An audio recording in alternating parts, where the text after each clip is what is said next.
Hi, I'm Surabhi. I work at the intersection of tech, media, and gender, and I'm also a podcast nerd.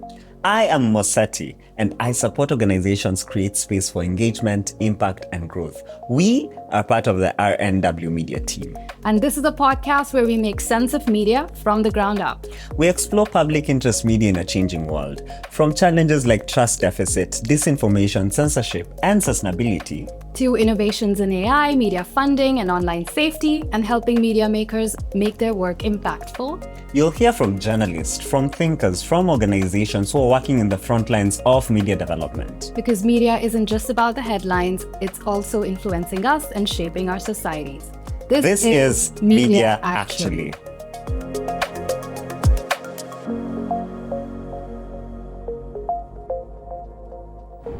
In the first episode of this series, we spoke with award-winning journalist Arshu John to respond to whether public interest media is still relevant. Today's episode is a special one, having been recorded live at RNW Media's annual flagship event, Digital Media Impact Summit, DMIS 2025, on September the 17th. We are joined virtually by 4 guests from across the globe who run media outlets, and we are going to explore their innovative business models and the experiments they're running to ensure their viability. First up, we are joined by Diana Khanafer of Raseef 22, an independent media platform covering Arab affairs. Diana spearheads the coordination of their projects and manages the Nas Raseef community, one of Arab region's first subscription models. We're also joined by David Adeleke, the founder and CEO of Communiqué, a media and intelligence company based in Nigeria. The outlet reaches over 140,000 people across 105 countries. David is a journalist and storyteller, and he is focused on the future of Africa's creative and digital economy. Joining us too is Roxana Stan, the fundraising and grants manager at Recorder, one of Romania's leading investigative media outlets. Recorder is funded 90% by individual donors. Finally, we also have Sara Trejos, the co-founder and co-director of Sillón Estudios, through which she fosters conversations about social justice, science, and popular culture in Colombia. She is also an alumni and now trainer of our training center, RNTC. Diana, David, Roxana, and Sara, welcome to the podcast. Let me start with you, Diana, from Raseef. Diana, you operate in one of the very toughest environments that there can be for independent journalism. What are some of the funding modalities or strategies that you have been using to sustain the work that you do? First of all, I'm grateful to be here. So traditionally, we've relied heavily on European funds that focus on marginalized communities and human rights issues. These funds gave us the crucial space to operate in a challenging environment, but it was predominantly project-based. And it left us with very little stable core funding to sustain our operations long term. That's why we've recently pivoted towards diversifying our revenue around the content and expertise we've developed. That entails launching training programs for a network of journalists, developing AI innovations, and continuing to develop Nas Raseef, which is our subscription-based community platform. Thank you so much, Diana, for that very quick introduction. David, I want to come to you. It's so exciting to be with you here after we met in March at Africa Media Festival. Could you just tell the people on the call here today about Communiqué and what you're doing there? Okay, good afternoon, everyone. My name is David. I run a company called Communiqué out of Lagos, Nigeria, and Communiqué is a media and intelligence firm focused on the media ecosystem and the creative economy across Africa. I'm very interested in building sustainable media ecosystems. So we think actively about things like media monetization within different ecosystems. Usually when people talk about the media within Africa, for instance, there is often this homogeneous approach to the conversation, but from our understanding and from what the reality tells us, there are different markets within different countries within the continent. So our job as an organization is to look at all those different markets and how everything plays out within the grand scheme of things.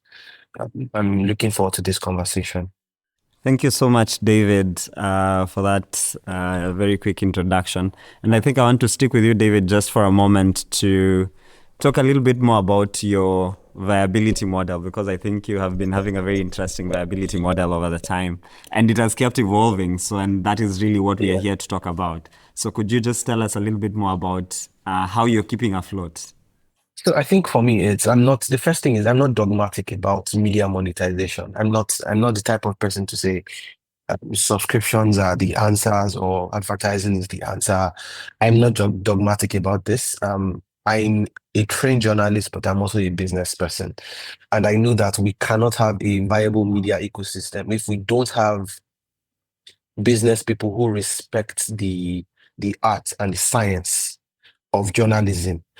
Usually what we have is people who do not give a hoot about the journalism coming into the industry and then trying to impose their ideologies, or we have journalists who don't really care about the business and the sustainability of the craft, running their companies or their projects as if there is unlimited funding somewhere.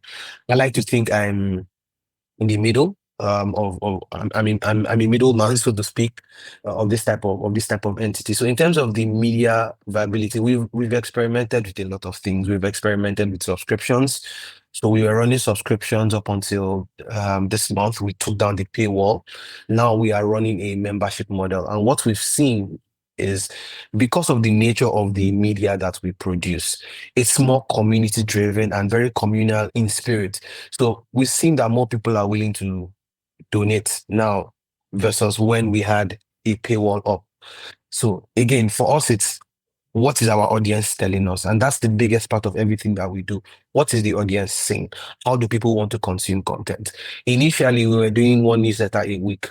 We reached out to people and we said, how can we provide more value to you? And we found people telling us, you need to up the frequency of your content. So now we release 3 newsletters every week, and we'll very likely add more in the future. So at the foundation, so to summarize everything I'm saying, at the foundation of everything that we are doing is, what does the audience want?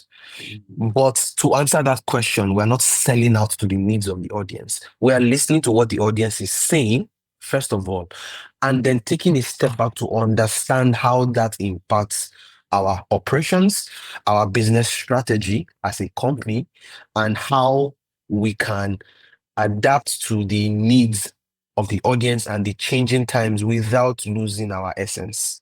Yeah, thank you so much for that. And we'll, in a moment, we'll talk about audience and what financial viability models does with audiences and trust. And you've already shared some insights, which we find very interesting. So I have Surabhi next to me here, and I wanted to ask the next question to Roxana. Roxana, very nice to have you on the podcast. And I think we would love to know a bit more about the strategy that Recorder is employing at the moment in terms of sustaining itself. And also, was there a moment that you realized that this was the time to sort of try something new and experiment with the strategy that you're now using to engage with your audiences? Thank you so much for the invitation, first of all. And I'm really pleased to share our story and what are we doing at Recorder. So Recorder is one of the leading investigative media outlets from Romania. It was created in 2017. And right at the beginning, I cannot say that we had a tangible business model, or we didn't want to. We didn't have the means to create one at the beginning, because it was a kind of risk-it-all situation in which there were no policies, no professional equipment, not enough money. There were our co-founders who were like pulling all of their economies together and staying in an apartment room and working very, very hard to create something. So this is how basically Recorder started. And the thing is that people really enjoyed what we produced back at the moment. And they easily started to donate, to give us money, and to encourage us to create more, to produce more journalism. And I think that maybe at the beginning, even if there were not enough things, there were actually more important and more powerful means. And this is the values. Because since the beginning, everything started with this idea that we have to be very careful about the public interest things and to have it in our minds all the time. And of course, we had like very strict principles of not, taking money from industries such as pharma, tobacco, alcohol, gambling. And after the first year of Recorder, things were like 30% of our income came from the audience and 70% came from branded content, which is something very different from what is happening right now when after 8 years of work, 90% of our revenue comes from our audience. And along the time, of course, we have developed a lot of donation channels and platforms responding to the audience needs and to what they were asking us. But I wouldn't say that there was a specific moment when we said, okay, this is the business model that we want to have, at least in the beginning. This came natural and it was supported by our audience who was willing to give. Yeah, thank you. And I think we would love to come back to learn a bit more about the spectacular success of the donation model that you just talked about. And so from Romania, we moved to Colombia. Hi, Sara. Welcome to the podcast. We have a similar question as we're asking the rest of the panelists. Tell us a bit more about the work that you do and what are the modalities that you're using in terms of sustaining your work. And was there a particular moment when you realized that you needed to experiment or do something differently? Hi, everyone. Nice to meet you. I'm here in Bogota, Colombia, so it's good morning to everyone. Well, Sillón Estudios is a creative studio that believes in the power of blending pop culture. We really believe in entertainment and how they're working together with social justice and human rights. So we produce and host events, podcasts, gatherings, video essays. We try to create a space where ideas and stories connect with different kind of audience. And I think the part that we are very different to another media outlets is we don't just focus on what people want to see or hear. We also pay attention when they are creating themselves. So what kind of content are creating our audience? It's the guide to us to understand what kind of content we try to create and connect themselves, because we're working with another influencers and journalists and people who are doing, I don't know, dance in TikTok, but at the same time asking questions about content and why they are believing that. Our business models is super diverse. We really believe that diversification is the only way to understand independence.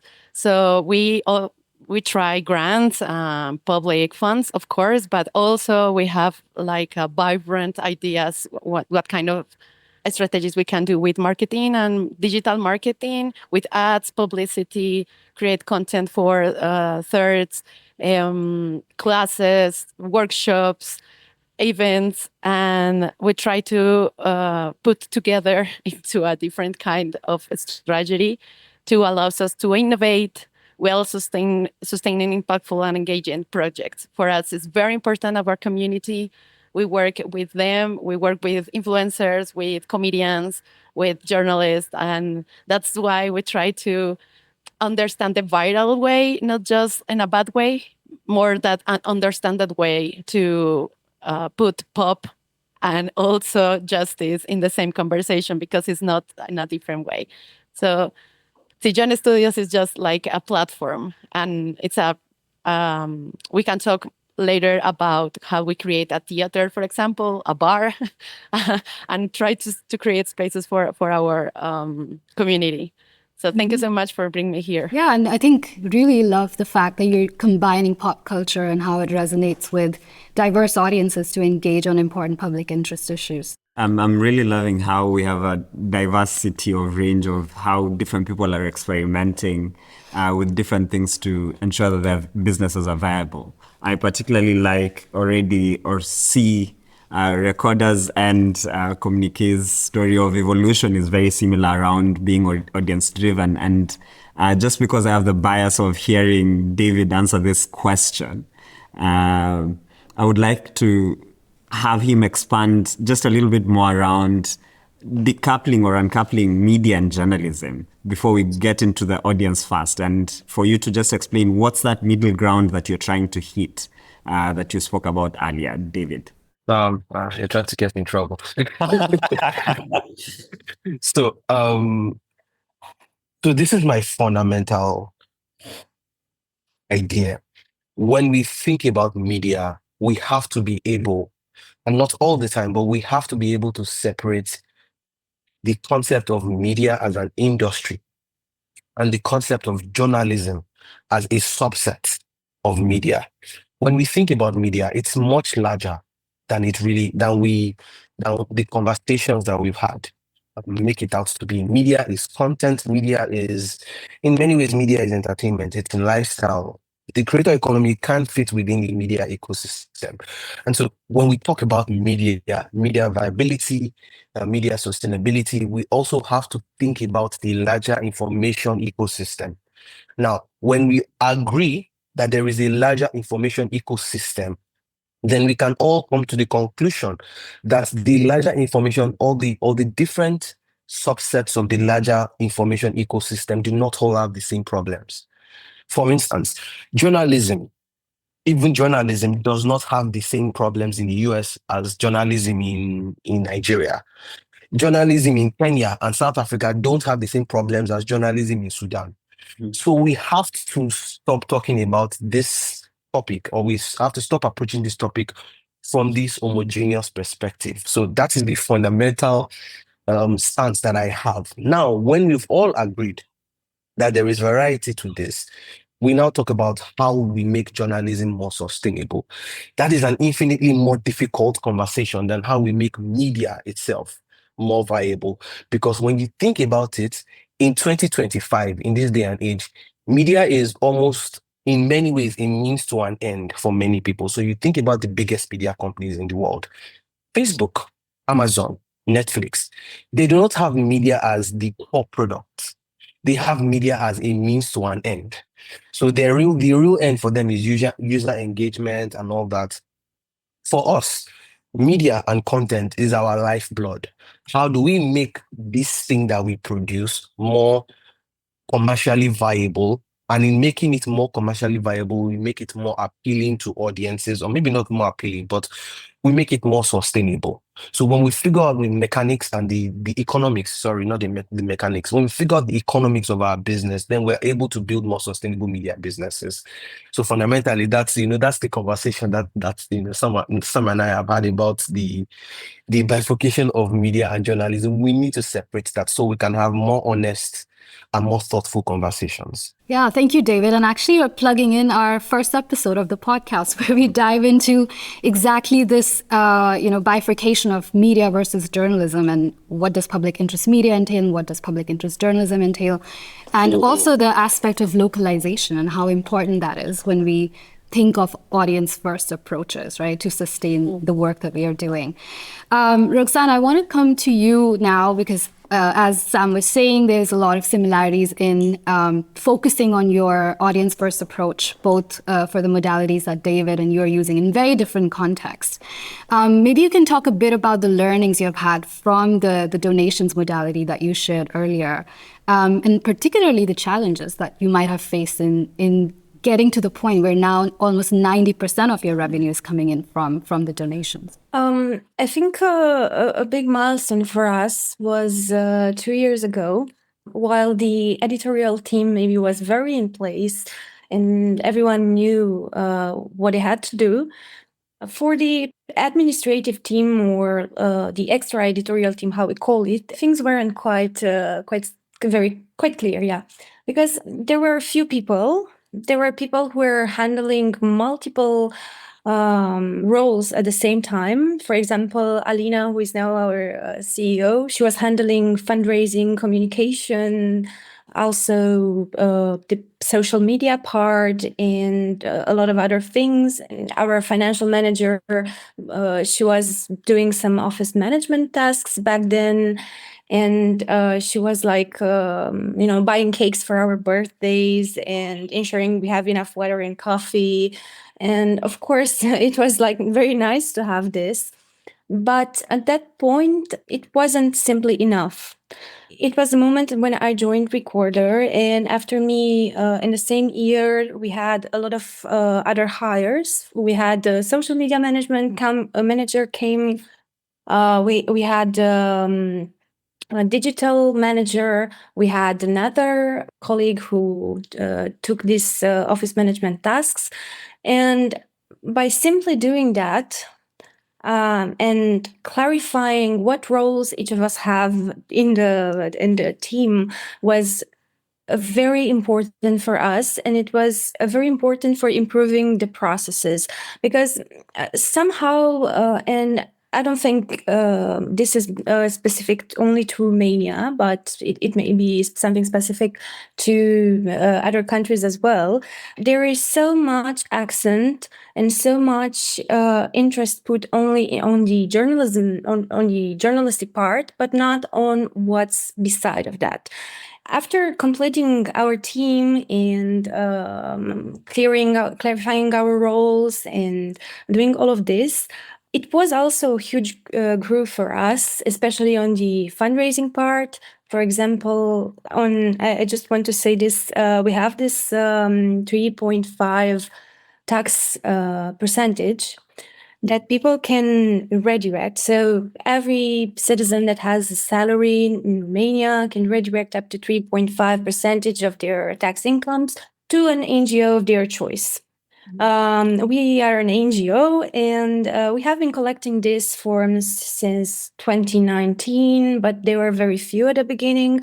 And lately, and especially 2024 was the year where we more than doubled our previous forms. And we did that because, first of all, we had clarity, we had people put in place and doing just one job and doing it very well. So maybe this was one big key learning for us, to have our internal processes very well structured before jumping into something new.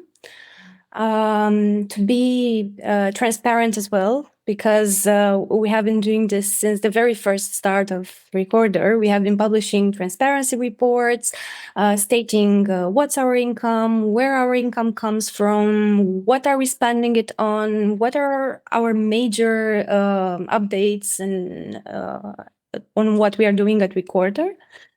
And of course, another and the last very important key lesson was about asking your audience what their needs are. And we launched this survey in 2023, which was the first survey Recorder had back then. And 30,000 people answered to it. It was a long survey. I mean, there were 25 questions, and you would imagine people would not respond to that because they would have something better to do. But no, people actually answered to it. And the insights that we got from that survey were very, very useful for us. So people were asking us to increase our team, to publish more frequently, to create something positive, because this was something very awkward, actually. And people were saying that sometimes when they receive notifications that we have published something, they are thinking if to press it on or not, because they would already know what they would feel after watching that investigation, because it's something big, corruption, big subjects, money laundering, a lot of heavy subjects that show you how unfunctional our state is.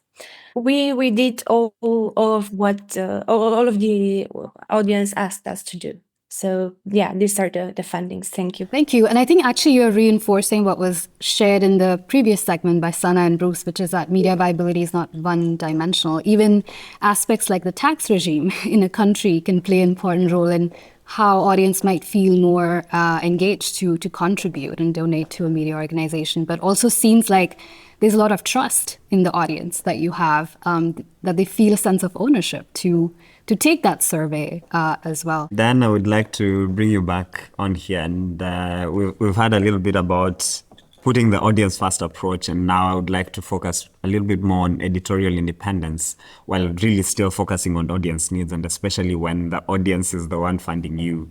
How do you balance and maintain editorial independence and ensure that, the kind of media that you produce ends up being very public interest centered? In fact, this balance presents one of the most difficult editorial dilemmas we've been facing. I can recall an incident when we were covering queer issues in Lebanon. We received significant backlash and death threats to the journalists and the communities we were reporting on. Things escalated. We had to put down the content, but we clarified it's not because we were abandoning our editorial stance, but because we had a responsibility to protect the vulnerable communities we serve from further harm. I can give an even more recent example, the Syria coverage. Like many others, we celebrated with the Syrian people when the Assad regime fell. But when the massacres began occurring in Al-Sahel and Suwaida under the new leadership, we faced a very difficult editorial decision. And we honestly felt compelled to remind our audience that blindly supporting new leadership without accountability is going to risk repeating the same historical mistakes. And we ended up becoming targets to attacks and trolls who aim to discredit and silence our journalism. And we faced sustained pressure and threats from these audiences, but we refused to back down because our editorial independence means holding all power accountable, even when it's unpopular within the audience and the audiences who used to support us. I think that's a very brilliant example that you've given right there. And I think many of the media organizations on this call right now would really think the same way, or have similar sort of conundrums that they face. I would like to bring this to Sara, on the backdrop of what Diana has just offered us. On that backdrop, and considering that, Sara, you're building your audience not only as an audience but also as a community, because you also engage them in online events, offline events, and all these things, and they are, or rather, you're thinking very creatively about how you manage to get money to then finance the organization. So, Sara, in that sense, how do you think about building an audience from just audience to a vibrant online and offline community? Yeah, I think this is something that is in the room. Like, this is a story about love. If people love you, they protect you. So when we try to launch our membership strategy, the first thing that I asked into my partner was but people is going to protect us. They're going to love us. They're going to give us money. So that's the first question. The launch, the strategy is about the community, because for us it's very important. The people really believes in us. We understand this is about trust, this is about professionality, journalism, but at the same time, it's a conversation about love. So when I try to express that to my students, how do you create that kind of relationship? People would why were you talking about emotions? So that's the first step we took in account to take a community. So our community is the center of our business model. It's not just an audience, it's a support system, a network accountability, and sometimes inspiration, because as I said before, we work with other creators. They have an amazing project. As a platform, we try to put them outside them. So we built a membership program where people contribute month after month for the last 7 years. It's like people are giving us money for 7 years. I don't know why, because they love them. They love us. And we also want to go beyond online support, because in pandemic, there are a lot of meetings like this, just webinars. And for us was we need to see each other, our faces. So that's why we open a theater. It's a physical space for meeting and exchange. The theater has allowed us to expand our possibilities of connection, but also for business. As David said before, you have to change your mindset. It's just, you are not just journalists, you're also a business. So for us, what kind of money we are going to approach for our communities, a safest place, but also a place for business models. So we sell merch there, but we also get into food business. We create our restaurant inside the bar. And in that place, it's not just producing content and journalism. We create spaces for learning, share, and celebrate together, because parties are also a very good way to fundraising. So our community doesn't only receive stories. They receive workshops, classes, film and movie clubs, reading group clubs. They're reading together. This is like a safe place. And for our advertisements, for people who are working together, this is super innovative. Like back to the beginnings, just put together people is innovated now. So for me, it's so cool just to create that kind of spaces for them. And now this community, the membership, because it's a large community, but the people who pay us is at least 3,000 members. Not all of them participate in offline activities, but they give us money from the other side of the world, like because they believe in us. They really believe that we are doing a good job, and they are the first to defend us. And I think maybe we can do this later, but this is a conversation about transparency. I told them what I do with their money, everything. You have to think in a different kind of space and not just create content and journalism. It's also about business models and change your mindset. No, thank you so much for that. And I think I see a big strand here from Colombia to Nigeria as well, because with what David is also trying to do in building his community, having built a subscriber base of about 47,000 people, now taking down the paywall. But also, David, you're doing a lot in Africa to have, in real life events, with the recent one in Nairobi. So congratulations on that. We want to quickly move to the last question to all of you, and then we can close this. Surabhi? Yeah, no conversation on media nowadays is complete without a question on AI. And we also saw some reflections from webinar participants already on it. So perhaps this is for all the panelists here. We would like to ask you, how are you thinking about AI and media viability? There are some reflections in the research, of course, that was shared earlier, but it would be very interesting to also hear from you. Are you starting to integrate it into your workflows? Are you using it for more or better audience analytics? Are you also thinking about the ethical implications of using AI? But yeah, I think some thoughts from all of you would be amazing. So maybe we can start with Diana. Yeah, sure. I guess I'm gonna tap into the ethics bit at the beginning. We've developed our own ethical guidelines around AI, but again, we have to be back to the question that gets to the heart of what journalism fundamentally is. At Raseef, we've seen that AI's real potential lies in amplifying our human journalistic capacity and not replacing it. It can handle the technical grunt work, transcription, basic editing, data analysis, as you mentioned, content formatting, that really consumes a lot of our limited resources. So like this liberation of human time could allow us to focus on what only the humans who work at Raseef can do, which is building trust with sources, understanding cultural nuances, making ethical judgments, and providing the contextual analysis that comes from lived experience. Okay, and like I wanted to add one example we've been developing in terms of AI innovations is our chatbot Ask Auntie. It's an SRHR related chatbot. The persona is like a 57-year-old Egyptian woman that talks about SRHR taboos in very warm, everyday Arabic. And she's trained in our feminist reporting archive and partner content. We're also planning to expand it into WhatsApp and potentially add more Arabic dialects. Also in parallel, we've been finalizing our project called All Ears, or Srivastava in Arabic.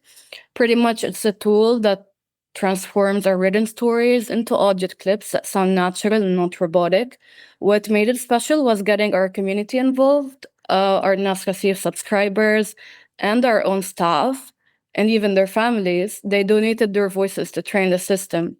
So at some point, it became less about the technology and more about building something together. Thank you so much, Diana, for that. David, thoughts on AI? For us, primarily we use it for two things: operations and data processing. So as you know, also in addition to our media work, we have an intelligence arm. So we do a lot of research and data presentation. And for that, we have inbuilt AI tools. So we don't have any custom AI tools. I don't know. I don't think that we have the resources yet to be able to develop our own AI tools.